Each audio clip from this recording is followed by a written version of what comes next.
बातचीत को इसी के साथ आगे बढ़ाते हैं। देवरिया से हैं देवरिया विजय से जी। विजय। देवरिया हमारे से बीच विजय, पहुंच आप भी चुके विजय हैं, बहुत अच्छी बात है कि विजय। इसी के साथ भारत आज की भी विजय होगी। ये मेरी खुद की सोच है और सारे चैनल के जो जितने लोग हैं उनकी खुद की सोच है। विजय जी, देवरिया से आप हैं जी। राजनीतिक माहौल क्या है देवरिया में? देखिए इस समय नगर निकाय चुनाव चल रहे हैं और नगर निकाय चुनाव थोड़ा सा माइक को आप एडजस्ट करिए। नगर निकाय चुनाव की चर्चाएं बहुत तेज हो गई हैं और प्रत्याशी अपने अपने दांव खेल रहे हैं। कुछ पार्टियों से खेल रहे हैं तो कुछ निर्दल से खेल रहे हैं। सभी लोग अपने अपने दावे कर रहे हैं कि हाँ, मैं चुनाव लड़ूंगा और सबको ये सुविधाएं दूंगा। कुछ लुभावने भी दे रहे हैं, लुभावने लालच भी दे रहे हैं, जिसको कहा जाता है कि पैसा और कपड़ा सारी चीजों की लालच दी जा रही है। जो लोक लुभावन की आप बात कर रहे हैं, ये तो पूरे देश की राजनीति में फैल चुकी है। जो एक बीच में चला था ट्रेंड फ्री की रेवड़ी, प्रधानमंत्री मोदी ने भी उस पर अपना टिप्पणी किया कि फ्री की रेवड़ी। रमेश सर, क्या ये बीजेपी नहीं देती है क्या फ्री की रेवड़ी?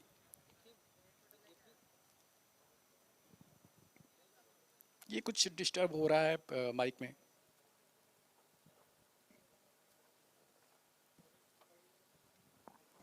देखिए, बीजेपी भी फ्री करती है, लेकिन यही है कि फ्री एक सिस्टम के साथ करती है।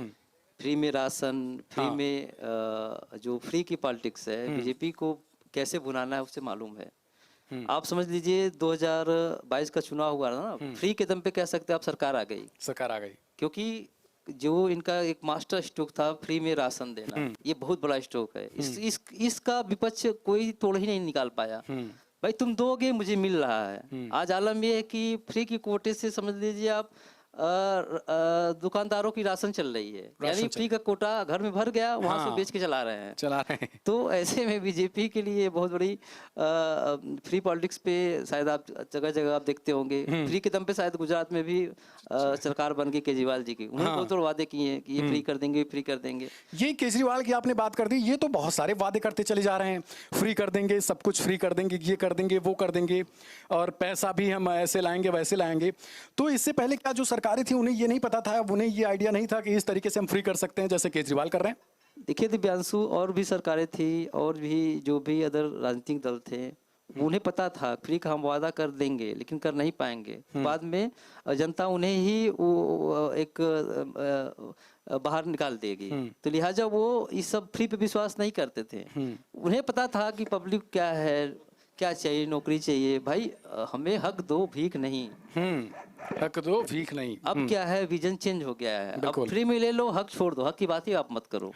तो लिहाजा इस वजह से गुजरात में भी आप देखो चुनाव है, तो यहाँ भी केजरीवाल साहब पहुंच गए हैं, यहाँ भी फ्री शुरू हो गया है। तो मोदी जी का एक ही नारा था, फ्री में सब कुछ दो, कोई दिक्कत नहीं है, लेकिन धरातल पर उतारो। आप फ्री करते हो, धरातल में कितनी चीजें उतरती हैं। अगर मैंने बनाया है गुजरात, ये मेरा गुजरात है। ये कहने के मोदी साहब सीधे एक हमारे माननीय प्रधानमंत्री हैं, तो वो एक हक के साथ कहते हैं। उन्होंने गुजरात के लिए काम किया है।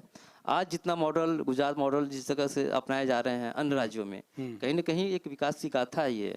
चाहे हरियाणा हो, चाहे उत्तर प्रदेश हो, कहीं ना कहीं आपको वो झलक दिख जाएगी। तो लिहाजा बिल्कुल ये भी वाली बात होती है। अब विजय जी, यूपी की सियासत की बात करें और देवरिया की बात करें तो यूपी के तो लड़के पहले से ही क्लासेस से ही पॉलिटिक्स शुरू कर देते हैं।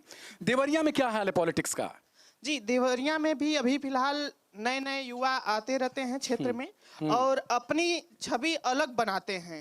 वे लोग चुनाव में तो उतरते हैं, परंतु कहाँ तक वो सफल हो पाते हैं उनके ऊपर डिपेंड करता है। मतलब देवरिया में भी राजनीतिक युवा जो हैं वो पॉलिटिक्स में भागीदारी निभा रहे हैं। जी विजय जी सबसे बड़ा सवाल यही, आपको पर धन्यवाद हम देंगे। आप इतनी दूरी से आए हैं, 750-800 किलोमीटर, ये अपने आप में एक बहुत बड़ी बात है हमारे लिए। हमने बस एक पहल की थी कि लोग आके ज़्यादातर देखे पहले हमारा ऑफिस कहाँ है, क्या विजन इसका है। इसके तहत मैं सबको इनवाइट किया था। कुछ लोग भाई लोग रास्ते में हैं, पहुँच पाते हैं, नहीं पहुँचते हैं, ठीक है, उनको भी धन्यवाद कि उन्होंने इस चीज़ को एक्सेप्ट किया कि आ रहे हैं, कुछ रास्ते में हैं, आ जाएं, ठीक है, कोई बात नहीं। लेकिन आपकी जज्बे को सलाम करूँगा, आप उतना दूर से चले, बहुत दिक्कतें आई होंगी। जी सर। तो कठिनाइयां तो आती हैं, लेकिन मंजिल तक पहुंचे यही बहुत बड़ी बात होती है। मंजिल को पाने के लिए मेहनत करना पड़ता है। ये बहुत बहुत अच्छी सोच है आपकी। और आप जैसे लोग अगर भारत आज के साथ जुड़े तो शायद मंजिल पाने में हमें भी कोई दिक्कतों का सामना नहीं करना पड़ेगा। मैं भारत आज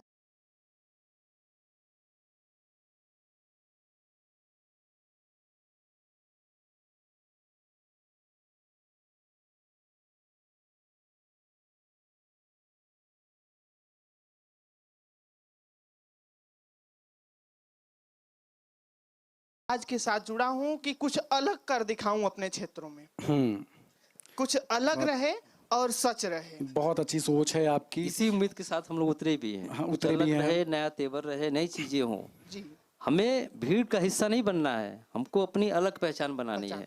जी। आज लोग कहते हैं, इनका विजन होता है कि भाई मुझे करना क्या है, चलो चैनल का आईडी ले लिए, माइक ले लिए, खबरें चला रहे हैं। यार कुछ अलग करो आप। नहीं, हमको वहां से अलग करना है। काहे से कि बहुत लोग होते हैं कि ये देखते हैं कि ये हमारे परिचित हैं, हमारे हैं, हम सत्ता वाले हैं, हमें उससे मतलब नहीं है। हमें ये है कि हमारे क्षेत्र में क्या सही है क्या गलत है, इसे दिखाना है। वही बात है, खबर है तो चलेगी और सटीक चलेगी भी। और अब हम आते हैं अपने सवालों पर। फिलहाल क्राइम का जो रेट है, क्राइम की जो लाइनें हैं, वो किस कदर पंक्तियों में छा रही हैं वहाँ पे? देवरिया में अत्यधिक हत्या की घटनाएं सामने आती हैं, हत्या और चोरी अत्यधिक वहाँ पर क्राइम रेट बढ़ता है। वहाँ पर जो डीआईजी पोल ट्विटर पे कराया जाता है, वो अत्यधिक प्रशासन के ही लोग उनके पक्ष में करते हैं, परंतु वहाँ पर प्रशासनिक दावा हवाई दिखता है। यानी अपराध कहीं न कहीं वहाँ अत्यधिक है। अत्यधिक है, यानी प्रशासनिक दावे पूरी तरीके से फेल हैं। जी, वहाँ पर 2017 के बाद से लगभग 4 थाने बढ़े हैं और 4 थानों में वहाँ पर 4 थानों को बढ़ाया गया अपराध को देखते हुए, परंतु अपराध में कोई गिरावट अभी तक नहीं आई है। इस वक्त एक बड़ी खबर आ रही है श्रद्धा हत्याकांड के मामले को लेकर। जंगल से अवशेषों की जो बरामदगी हुई थी, उनसे डीएनए रिपोर्ट उनके सामने आई है और पुलिस को एक बहुत बड़ी कामयाबी मिली है। आपको बता दें, इस वक्त की बड़ी खबर है भारत आज पर। डीएनए रिपोर्ट जो है वो श्रद्धा के पिता से मैच हो गई है।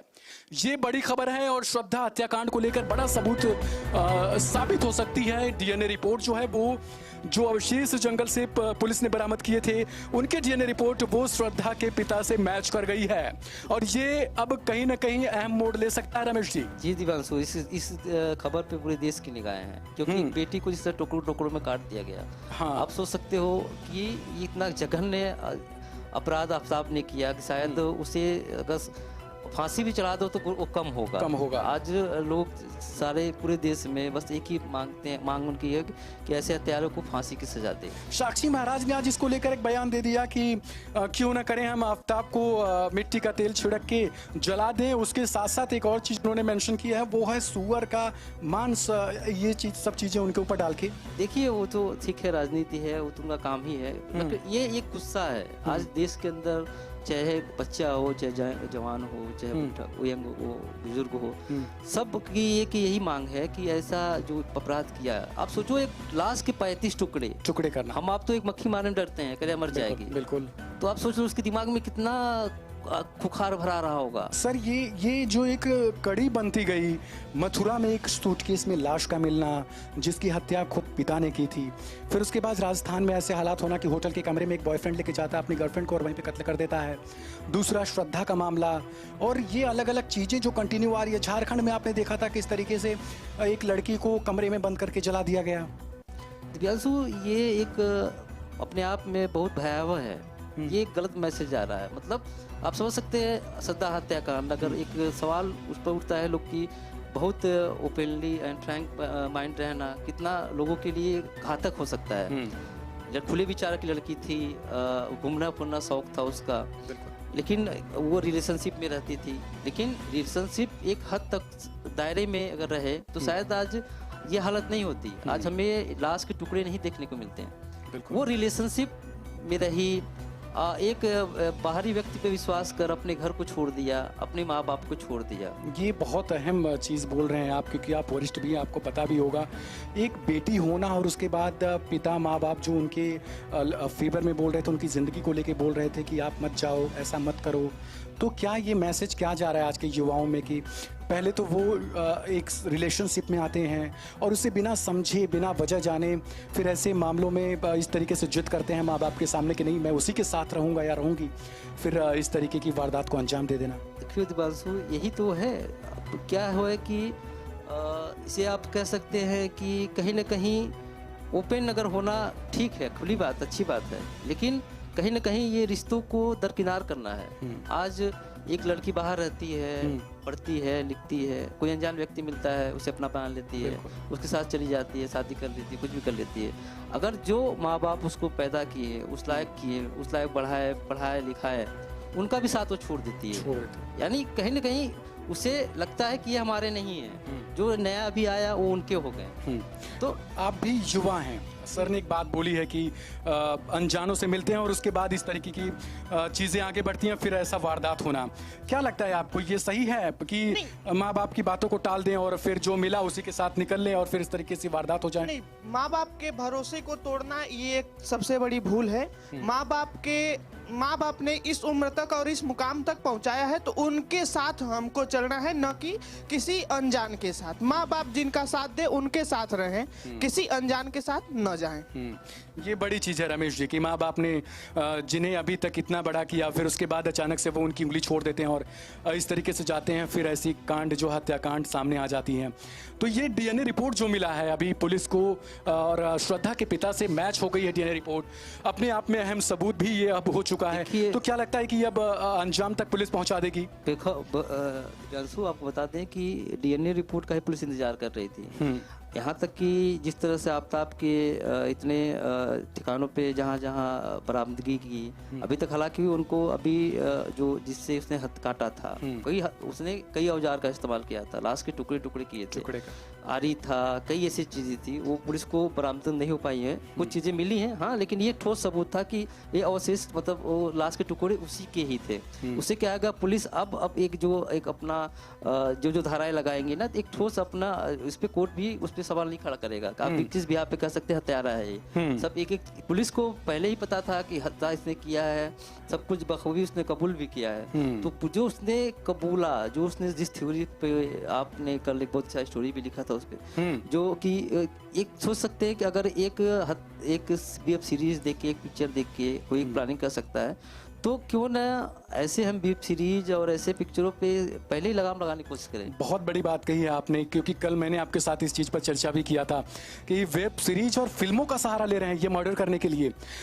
एक फिल्म हाल फिलहाल में अभी आई थी, तो उसमें भी कुछ इसी तरीके के वारदात थे कि नायक जो है हत्या कर देता है, वो हत्या किसी भी वश उसने किया हो, लेकिन फिर उसके बाद इस तरीके से उसने लाश को छिपा दिया कि वो पुलिस स्टेशन में बरामद होती है। और वही कुछ ऐसा तो इस सीन में भी लग रहा है कि उसने हत्या किया और सबूतों को कुछ इस कदर साफ कर दिया कि पुलिस को ढूंढने में जंगल जंगल जाना पड़ रहा है, तालाब कि इस तालाब को कैसे हम इसका पानी निकाल दें कि इसमें हो सकता है कि श्रद्धा की सिर मिल जाए। देखिए दिव्यांशु, वेब सीरीज और जिस तरह की फिल्में होती है ना, वो एक बहुत ही रिसर्च करके बनाई जाती हैं। और उसमें क्या है, इस समय सोशल मीडिया का जमाना है, तो हर कोई कुछ नया नया सोचता है, इसमें नया क्या है, इसमें नया क्या है, ये कहते हैं ना खुरापात। हाँ, तो आजकल के ज़माने में लोग ज़्यादा खुराफात ही करना सोचते हैं। अगर आप किसी को मोबाइल थमा दो तो वो कुछ ना कुछ एक खोजना सोच करेगा। आज सोशल मीडिया क्यों बहुत ज़्यादा एक्टिव है, क्यों बहुत सारे लोग सोशल मीडिया को भाग रहे हैं, क्योंकि पता है ये खुराफात का खजाना है। बिल्कुल। और इसी खजाने के तहत अगर उसको भी इस तरह के वेब सीरीज देखा, कई फिल्में देखा, तो उसको भी इसको अंदाज़ा लग गया कि हाँ, मुझे कैसे एक प्लानिंग के तहत किसी घटना को अंजाम कैसे देना है और कैसे निकलना भी है। वो तो अगर पिता एक तहरीर नहीं देता तो शायद वो तो गुमनाम थी, श्रद्धा का पता ही नहीं था कि दुनिया में कहाँ है। जिस तरीके से उसने टैकल किया, जिस तरीके से उसने मर्डर किया, उसका लाश को ठिकाने लगाया, तो अगर एक एफआईआर नहीं होती, गुमशुदगी नहीं होती, कल को वही पिता छोड़ देता, चलो जब छोड़ के गई तो भूल जाओ, तो श्रद्धा तो अब तक गुमनाम रहती, उसे पता ही नहीं चलता कुछ जिंदा की मर गई। तो छोड़ो बेटी जब मुझे छोड़ दी तो हम क्यों पीछे जाए, जाने दो। विजय जी, आप देवरिया कवर करने वाले हैं। जाहिर सी बात है कि यूपी की राजनीति में बहुत सारी चीज़ें होती हैं। श्रद्धा मर्डर को लेकर एक चीज़ सोशल मीडिया पर हमने देखी है कि लोग कमेंट कर रहे हैं कि काश ये कांड अगर यूपी में हुआ होता तो अब तक योगी बाबा ने इसे सल्टा दिया होता। जी, जहाँ तक माना जाता है कि यूपी में जो भी घटनाएं होती हैं, योगी बाबा सबसे पहले वहाँ कुछ हो या ना हो बुलडोजर पहले चलवाते हैं। अपराधियों के घर पे बुलडोजर चलना, अपराधियों में एक डर होता है, परंतु फिर भी अभी भी वहाँ अपराधी खुलेआम घूम रहे हैं। कुछ तो हैं कि जो पार्टी में इसी में शामिल हो करके और भू माफिया बने घूम रहे हैं। यानी कहीं ना कहीं पार्टी को वो बदनाम कर रहे हैं। जी, यानी मतलब सिस्टम सत्ता के साथ रहकर और सत्ता में घात कर रहे हैं। सेंधमारी मतलब वो एक तरह से अपराध कर रहे हैं और अपने आप को बचा रहे हैं। तो उसका खैर कोई बात नहीं, इसका खामियाजा अगर उनको है तो भुगतना पड़ेगा, क्योंकि उन्हें पता नहीं है सिस्टम में योगी जी बैठे हैं। योगी जी एक ऐसे व्यक्तित्व है, एक ऐसे ठोस कदम उठाते हैं कि शायद वो कब क्या कर दे किसी को मालूम नहीं है। और रमेश जी, रोकना चाहूंगा, इस वक्त एक बड़ी खबर आ रही है। जिला परिषद चुनाव मतगणना को लेकर हरियाणा कैथल में मतगणना केंद्र के बाहर कहा सुनी हुई है। RKSD कॉलेज के बाहर हंगामा हुआ है। डीजे बजाने को लेकर पुलिस और लोगों में ये कहा सुनी हुई है। प्रशासन ने डीजे बजाने पर रोक लगाई है, फिर भी डीजे बजाया जा रहा था। ये मतगणना के बीच जो है वो मतगणना केंद्र के बाहर पुलिस प्रशासन और लोगों के बीच कहा सुनी हुई है, और कहा सुनी के बाद रास्ते को जाम कर दिया गया था।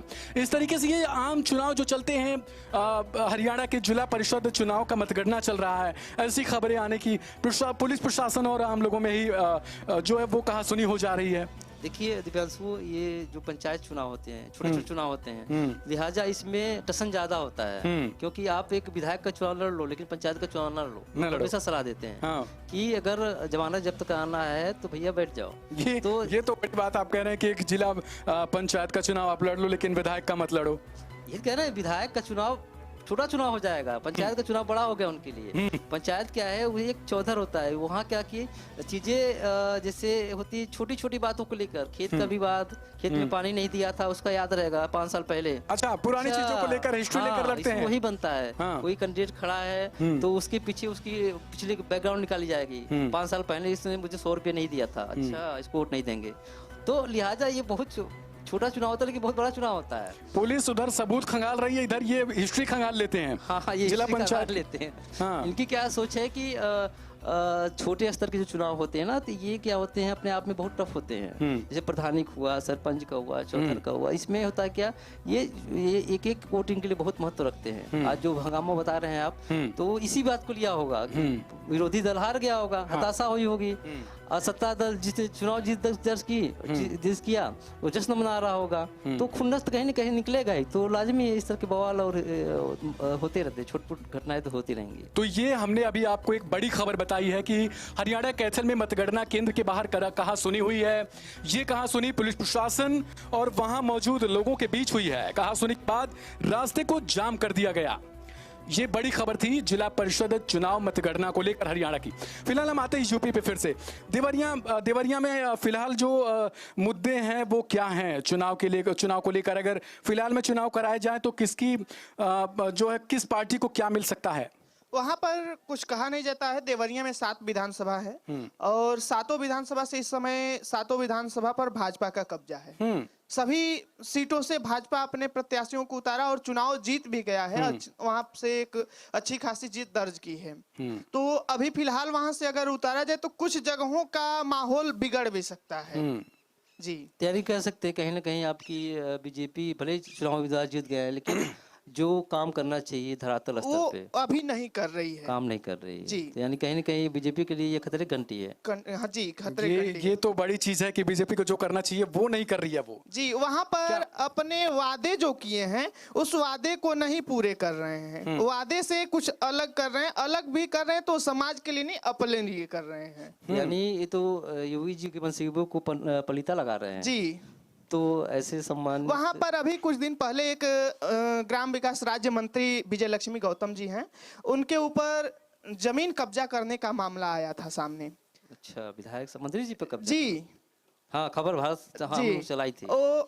जमीन वो एक वकील के जमीन पर कब्जा कर रही थी। मतलब वकालत से ही दादागिरी हो गई। जी, सत्ता में आने के बाद वकालत से ही दादागिरी। तो ये तो रमेश जी बड़ा सवाल है कि आप सत्ता में आते हो, फिर उन्हीं से लड़ाई लड़ने लगते हो जो आपके लड़ाई के लिए कोर्ट में बैठकर हंगामा करते हैं, आपके लिए चीज़ें लड़ाई लड़ते हैं, वो जज के सामने तमाम दलीलें देते हैं। देखिए दिव्यांशु जी, बात अपनी ये अलग है, लोग करते हैं, क्योंकि अभी क्या है, जो सिस्टम का हिस्सा जब बन जाते हैं ना, वो चीज़ें भूल जाते हैं। तो इस वजह से वो तब कब्जा करने की नीयत से उतरते हैं, ना कि वकील है कि टीचर है, सब भूल जाते हैं। तो हालांकि योगी के मंत्रियों पे दाग नहीं लगते, क्योंकि योगी जी खुद भी दाग कर देते हैं उनको, कहने की कह सकते हैं अपना, जब वो बुलडोजर चलाते हैं तो वो भागे भागे फिरते हैं। तो अगर संज्ञान में योगी जी लेंगे तो बड़ा कार्रवाई की जाएगी उनके ऊपर। और इस तरह की कोई भी अभी तक सरकार के, नई सरकार बनी है, 6 महीने पूरे हो गए, अभी तक किसी पे दाग नहीं लगा बहरहाल। लेकिन ये है कि अगर योगी जी हैं तो इस पे संज्ञान लेंगे। चलिए, फिलहाल इन शब्दों के साथ आपसे विराम लेने का समय आ चुका है। देवरिया से आप आए इतनी दूर से, बहुत शुक्रिया आपका। भारत आज आपका शुक्रिया करता है। और इन्हीं के साथ संध्या, ओवर टू यू।